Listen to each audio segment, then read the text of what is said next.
The original oscillator was the pendulum, slicing like a knife through time, with each swing counted by the movement of circular gears.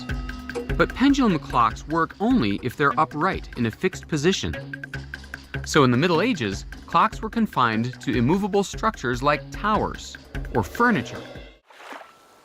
Now, I have two stories to tell you about what happened next, and they both start in 1657.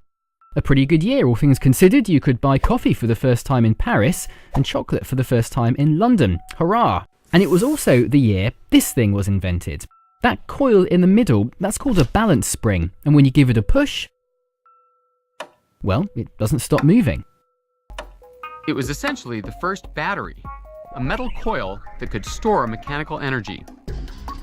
As it unwound, the mainspring powered a compact wheel. It was a major breakthrough. Suddenly, gravity and the pendulum were no longer necessary. Attach a few cogs and a ruler to it and you've got, yep, you guessed it. We've been using sundials, water clocks and sand to keep time for thousands of years, of course, but now time was mechanical. Suddenly, we had a reliable way of measuring something that had always been ephemeral.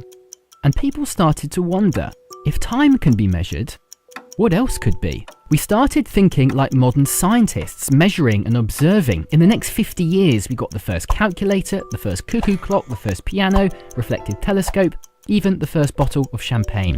The new spring-driven mechanism made it possible to shrink the clock to fit into a hand or a pocket, and the pocket watch was born. And when clocks got smaller, we could put them on ships where they helped us navigate our position on the seas. An age of discovery and trade began. Finally, the universe itself became something that could be studied, measured, and eventually explored. And liftoff. Liftoff. It's amazing that the science that makes so many modern things, from your iPhone to the internet, possible, can all be traced back to this little spring.